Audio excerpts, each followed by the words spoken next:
by no means least in that order, is my wingman for the next 3 hours, again, and I'm delighted to say Charlie Rowley is here. Conservative commentator? Are you still saying that you're a conservative commentator? You're not ashamed of that label, Charlie, yet? Not at all, no. Good. I'm not suggesting you should be, just wondered if you changed your view. Not yet. Well, look, lots to talk about. Obviously, we'll get into the kind of the bones of what I just set out throughout the show, and obviously you'll be contributing and commenting on that. But other news around this week, in particular, actually, the debate the other night, of course, between Sunak and Starmer. How do you think that went?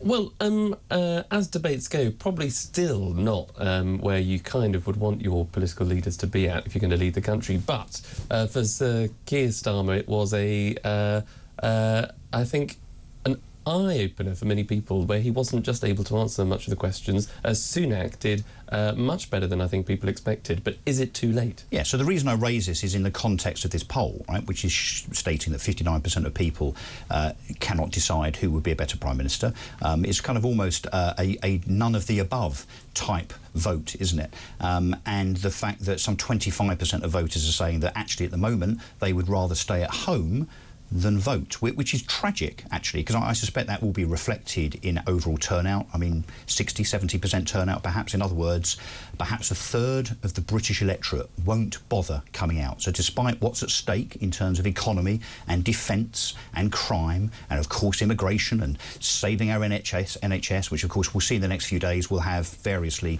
24 hours to save it, 48 hours to save it, and so on, once again. But, yes, a large chunk of people so unconvinced by our politicians that they won't even bother coming out to vote. My opinion on that debate, the BBC debate the other night, which is a proper head-to-head, actually, rather than Sunak and Starmer not wanting to face each other, they were next to each other on the stage, and I thought that was a better format, personally. And I think, actually, I have to say, and I'm no fan of Sunak, Rishi Sunak, by the way, that Rishi Sunak, I think, obliterated Keir Starmer, actually. I think when he turned his guns on Starmer on two specific issues, one was tax and the other immigration, I think Starmer was significantly left wanting. It's the first time I've seen Sunak actually show some real passion and drive, and I think he skewered him. Now, I know you're going to agree with that because you're the aforementioned conservative commentator, Charlie, but Starmer was really on the ropes. Well, I think he was, and look, all of the campaign for a long time, the Conservatives have been saying that, Sir Keir Starmer and the Labour Party do not have a plan. And I think just as time went on during that debate, when, as you say, it was a conversation about immigration, so how are you actually going to stop the votes, Sir Keir? How are you actually going to make sure that people's taxes do not increase? What is your plan? And time again, Sir Keir Starmer just seemed to either repeat himself in just saying the same thing in a different way, hoping that the audience won't notice that he hasn't actually answered the question. And then when he tried to become political to sort of attack Rishi Sunak to say, well, look, on his record. On his record, and, previous leaders that he supported, like Liz Truss, that sort of crashed the economy, that's what Sir Keir Starmer was saying. It took Michelle Hussein, the BBC, of all people, the BBC... Yes, to re-challenge. Exactly, to say, well, hold on, Sir Keir, so you backed Jeremy Corbyn, so you can't sort of, attack your opponent for backing the wrong leaders or questionable leaders. But there were really two significant moments, I think, in that debate. And again, this is why people are so undecided.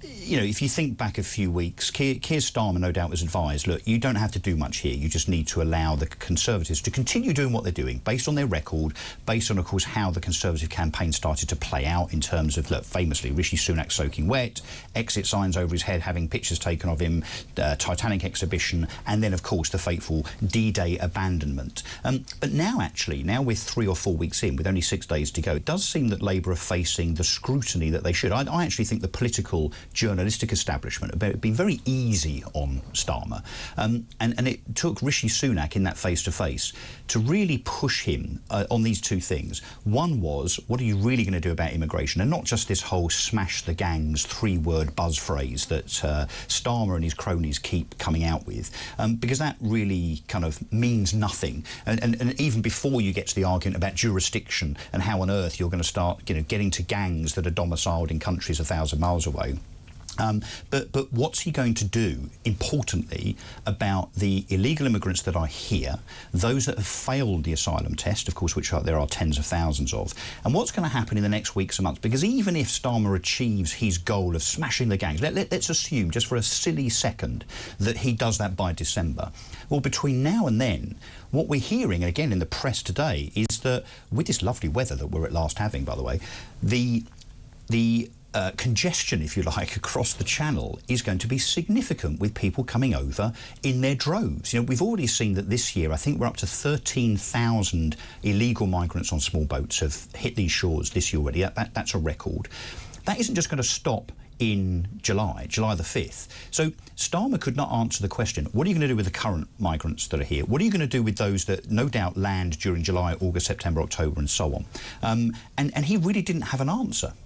No, and he'd given a previous interview where he failed to decide whether he was going to keep the Bibi Stockholm barge as a means of sort of, maintaining people there whilst they're being processed. He couldn't give an answer to that, so you either keep it or you don't. And if you assume that he's going to get rid of things like the Bibi Stockholm, if he's already set out that he's going to get rid of the Rwanda scheme, where is the deterrent? Who is going to stop people coming into this country? What do you do when they do get here? Yeah. He hasn't got a plan. Yeah, it's all a pipe dream, isn't it? And then, of course, the second thing was tax. I think, look, you no matter which side of the political spectrum you are, no matter where you sit, on which side of the fence, whether you're left or right, Labour or Conservative, the fact that the Labour Party cannot answer questions that are put to them directly, so whether it's Angela Rayner, Jonathan Ashworth recently, or Keir Starmer, on their plans for tax. And this, I think, is where Rishi Sunak really scored points in that particular debate, where he said, look, can you just assure us, Mr Starmer, Sir Keir, that you're not going to increase taxes if you take office?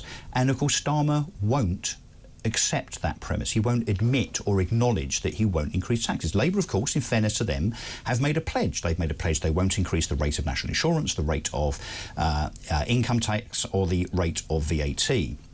They haven't said they won't move thresholds. They haven't said that they won't be, we won't all be subject to this fiscal drag where thresholds stay as they are even though earnings increase, so therefore more people end up paying tax. And they certainly haven't said what they're going to do around stamp duty, inheritance tax, capital gains tax and so on. I mean, is it a fair assumption, and again you're biased, Charlie, is it a fair assumption that if the Labour opposition as they are will not answer a straight question, which is, are you going to increase taxes on us if you take the keys to Downing Street? Is it a fair assumption that we have to assume that Labour are going to increase taxes?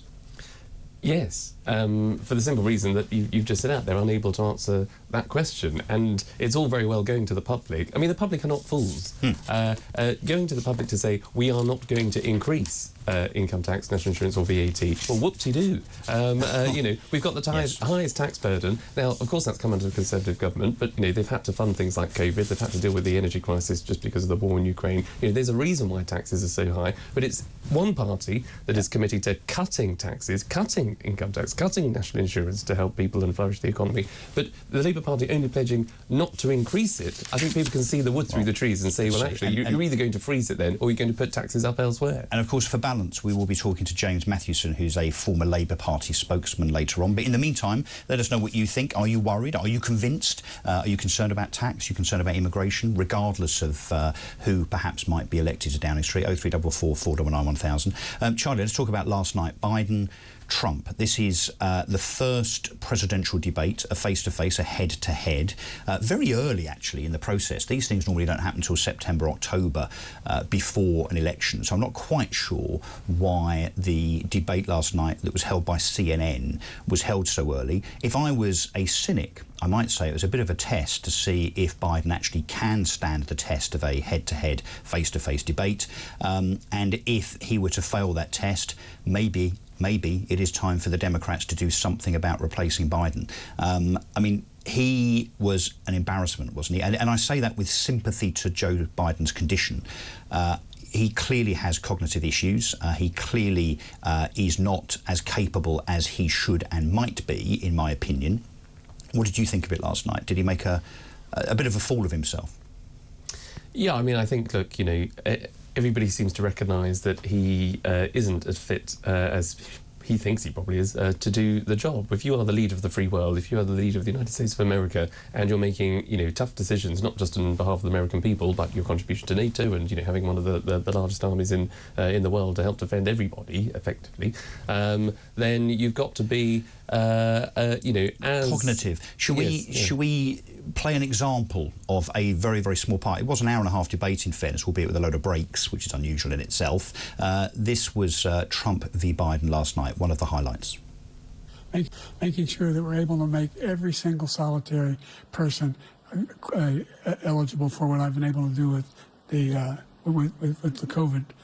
With dealing with everything we have to do with. Look, if we finally beat Medicare. Thank you, President Biden. President Trump? Well, he's right. He did beat Medicare. He beat it to death, and he's destroying Medicare. Yeah, so look, not a particularly coherent performance there by Joe Biden. I mean, and that wasn't the only example. We'll show some more later, actually, where he stumbled, he fumbled, he froze. And I think that there's multiple facets to this particular debate with regard to whether actually Joe Biden should be president now, let alone in 4 or 5 years' time. Why is Dr. Jill Biden, his wife, allowing him to be humiliated like this? And why on earth do the Democrat inner circle believe that he is somehow, and look, no one's being fooled here. You said just now about the public being fooled where it comes to the British populace, but no one around the world, not least in America, is convinced that Joe Biden has all of his faculties. This is A, cruel, B, I think raises questions with regard to the Democrat process of selecting a president. I think it points the finger at Jill Biden. I mean, I'm going to use the word cruel because it's nothing less than that, actually, to watch your husband, the father of your children, being humiliated like this. But I guess to your point, Charlie, when it comes to the democratic integrity of the Americans and the American presidency, I mean, given that this is the man with his finger over the big red button, this is the man that decides if we put troops down in certain contentious countries, we should be very worried about this, shouldn't we? Yes, but then the Democrats will say that the biggest risk is having President Trump return. And I think they're sort of holding on to Joe Biden in a sense of saying, well, look, he is president, he has been president, why? Maybe the economy's got a little bit better, but don't go back to Donald Trump. And if you then have a process where you change leader so late in the day, I mean, it's only a few months to go, really, until the November election. Is that really going to actually hand the momentum back to Donald Trump for him to say, look, the Democrats have dithered over getting rid of him. You've now got some unknown candidate that's running for the office of President of the United States. You can't possibly trust this unknown person. Trust me, because I've been there, I've done the job before, I can come back and do it again. And also, doesn't it show, yes, the lack of options with regard to the Democrats in the US? And OK, look, we're here, not there. Obviously, we're not quite as close to the political system, the political goings-on as American commentators would be, but it does seem that there's rather a lack of any alternative. I suggested to somebody earlier on today that perhaps the 25th Amendment should be invoked, which is the ability to remove a president if he is not capable. That has to happen at the behest of Kamala Harris, who's the current vice president, and a proportion of the cabinet and so on. It wouldn't actually stop him being the nominee for the presidency, but it would actually allow him to step down, which I think would be the right thing to do now. So, again, a question to anybody listening, everybody listening and watching this, 0344 499 1000. Do you think that President Biden is fit to be president? Now, let alone in 4 or 5 years' time?